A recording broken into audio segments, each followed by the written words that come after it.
Toda a situação no Rio Grande do Sul, além de provocar mortes e perdas incalculáveis para o estado, também acende o alerta para a produção de soja no Brasil. De acordo com especialistas, é muito difícil que a safra gaúcha atinja o recorde previsto de 22,7 milhões de toneladas. Sobre a atual situação dos preços e da safra, eu vou conversar agora com a analista de grãos e oleaginosas do Rabobank, a Marcela Marini. Boa tarde, Marcela. Seja bem-vinda aqui ao Mercado e Companhia. Boa tarde, Priscila. Muito obrigada pelo convite. Marcela, os prejuízos para o agro como um todo, no Rio Grande do Sul, eles devem ser catastróficos. A gente está usando muito essa palavra porque realmente faz jus à realidade ali do estado. Em relação à soja, qual é a sua avaliação nesse momento? E como isso deve impactar a produção total do Brasil nessa safra? Bom, Priscila, primeiro, gostaria de me solidarizar com todo o estado, com a população que vem sofrendo com toda esse excesso de chuvas na região. Em relação à soja, a gente vê, sim, um impacto negativo em relação à produção. Então, a gente estava falando aí, como todo o mercado, de uma safra recorde, que o produtor gaúcho colheria nessa safra 2023-24. Esse cenário ele já não deve acontecer. A gente entende aí que principalmente as áreas que não foram colhidas e que estão sofrendo muito com as enchentes, a gente deve sim ter uma perda em relação a essas áreas. Hoje, de acordo com o Emater, a gente tem aí que quase 76% das áreas foram colhidas, então a gente teria aí 24% das áreas de soja sob risco de não serem colhidas e apresentarem perdas aí extremamente significativas para o produtor rural gaúcho.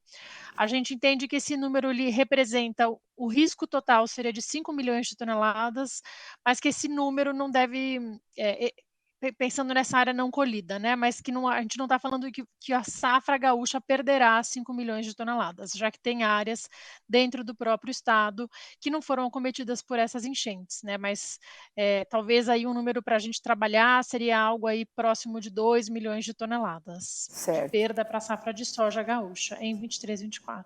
Certo. E em relação aos preços, a soja no mercado interno ela registrou um aumento de aproximadamente 4% em abril.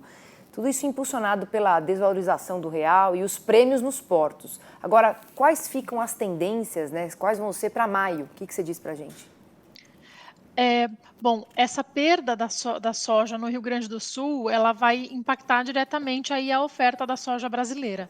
Então, quando a gente olhava para o clima que impactou negativamente a safra lá no Mato Grosso, que perdeu 10 milhões de toneladas, a gente olhava para o Rio Grande do Sul e falava, poxa, mas o Rio Grande vai adicionar 10 milhões de toneladas de soja em relação ao ano passado. Então, a gente já não vai ter mais essa compensação. Isso deve trazer, sim, aí uma menor oferta da oleaginosa em 23-24 para o mercado brasileiro.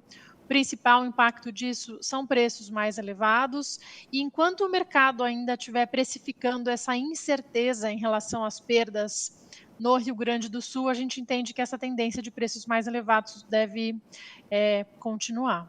Certo. E enquanto isso, as cotações do milho, elas apresentaram uma elevação de 1% em relação a março. De acordo com um estudo, inclusive feito por vocês, pelo Rabobank, a produção da segunda safra do cereal, ela está estimada em 123 milhões de toneladas. O que esperar dos preços, Marcela? Diferente da soja, então a soja, a produção de soja no Rio Grande do Sul, ela representa aí 15% da produção total da soja no Brasil. Já o milho, esse número ele é um pouquinho menos relevante. Então a gente está falando aí que o milho no Rio Grande do Sul representa 5% da produção nacional do cereal. E ele ainda está mais avançado na colheita do que a soja. Então, a gente entende que o impacto para o milho ele é um pouco menos relevante, até por isso os preços do milho não reagiram no mesmo ritmo do que os preços da soja. A gente está falando, a gente segue falando de uma safra aí de 123 milhões de toneladas, Priscila, e lembrando aí que essa área remanescente que não foi colhida, que representa aí 14% da área do Rio Grande do Sul, ela poderia aí ser facilmente compensada por uma melhor produtividade em algum outro estado no Brasil, quando a gente olha principalmente para o milho safrinha, né. Então a gente entende que o impacto para o milho, ele é bem menor do que quando a gente olha aí para o complexo da soja como um todo. Agora, o relatório do Rabobank também aponta a safra recorde de milho nos Estados Unidos, né? E a recuperação da Argentina como como pontos de atenção que a gente deve trazer aqui para o nosso cenário.